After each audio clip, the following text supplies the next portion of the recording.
you've watched any combat sports, you've heard the term pound for pound. It's a way to determine who the best athletes are, regardless of weight class. And for the second straight year, we're transferring the concept from the ring to the track. If every driver on the F1 grid was driving the same piece of equipment, how do they rank? This is Power Performers, an F1 pound for pound list.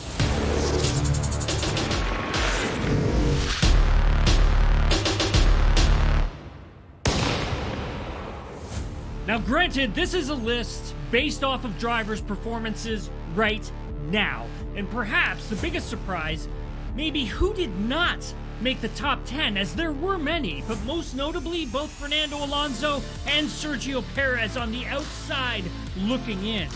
I think we had a pretty strong weekend. Things were going really well, but unfortunately we just didn't manage to put it together.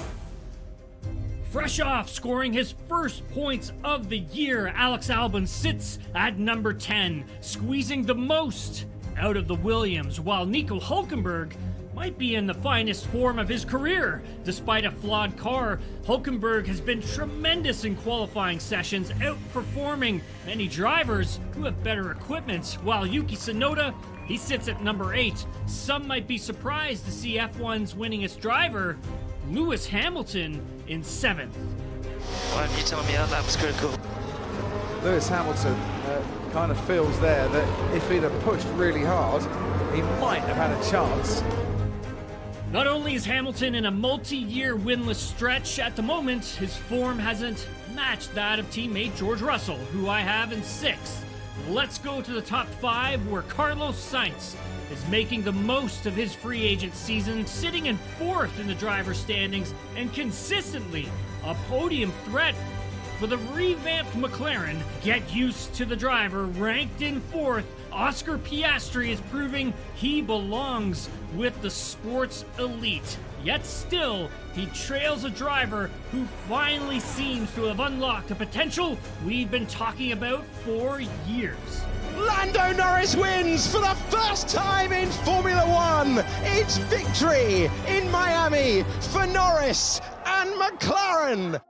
After recording his first career win in Miami, the Lando Norris era has arrived. Norris is in 3rd in the driver's standings and number 3 on our list.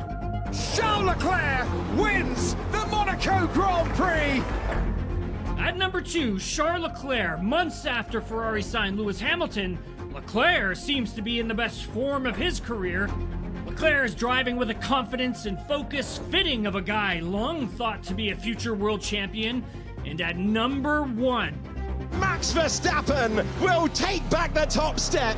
Max Verstappen wins in Imola. What a finish. it's no surprise here, 3-time reigning world champion Max Verstappen. Look no further than the struggles Sergio Perez has had for proof that the Red Bull isn't the same dominant car it was last season.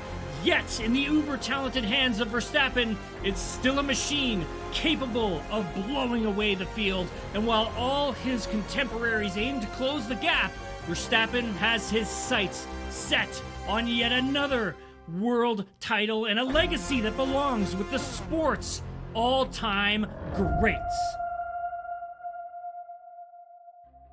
All right, Tim, well, that's the list. You have the hard part. You had to make the list. I have the easy one. I had to just poke some holes into this thing. Hold on a second. It was a hard list. Let's not say that it was a hard list. That was a hard list to make. You sweat over it because there are some certain decisions in here which, you know, I am curious as well. So you have Lewis here, who he's joining Ferrari next year, while the current Ferrari driver paired with Leclerc, you have Carlos Sainz there at 5. This being a pound-for-pound list, is this purely based on form then from what you're seeing this season versus saying you would trust Carlos more in the Ferrari than Lewis? I would say up to this point. So after coming out of Monaco, like who is the 5th best driver and where do I see Lewis Hamilton in all of that? And that's sort of where I've put all of this in the same cars, right? Both of them are in the same cars. Both of them are competing, same weight level, same everything. But when we take a deeper dive into all of this, if you look at how George Russell has performed, like he has been extremely strong. And we take a look at Carlos Sainz, just how strong he's been. This guy doesn't even have a contract for next year. So that's how I weigh that down. The amount of pressure that's on Carlos Sainz's shoulders at the moment. I mean, think about this for Carlos Sainz. He has one mistake, and let's say it's a big one, and then he has another one after that. Well, then, at which point does his value start to dip? Like, he has to perform consistently. Lewis is going to be okay. He's going to Ferrari next year. And so that's why I put Carlos where I put him and Lewis where I put him. One of the most fun parts of this list is actually near the top. Obviously, Max there for Max reasons. He's the most dominant driver on the grid. But it's Leclerc there at second, Lando at third, and Oscar at 4, which brings my next question here. There's a new generation of drivers challenging for that top spot, because we're used to seeing Lewis up there. We're used to obviously seeing Alonso somewhere on this list at all, but the next crop is here. Yeah, 100%. And Oscar Piastri is extremely hungry. I think if you take a look at Imola, for example, if he doesn't get the penalty there and Max Verstappen doesn't get that nice healthy toe from Nico Hülkenberg, that's probably an Oscar Piastri pole position, which then he could probably have turned that into a win. Let's go to Monaco and talk about Monaco for a second. Qualifying P2. What's to say he's not able to find just a few more tenths within his lap in Q3? He's on pole, and there you go. You've got yourself your very first Grand Prix win.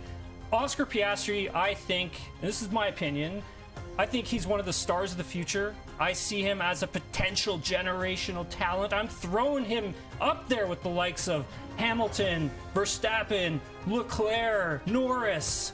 McLaren, they got to be really happy because they got a great driver lineup. Yeah, well, it's exciting to see this next generation of drivers here. And the best part about it, Tim, really can fluctuate and change like crazy, which makes for a way better Formula One season.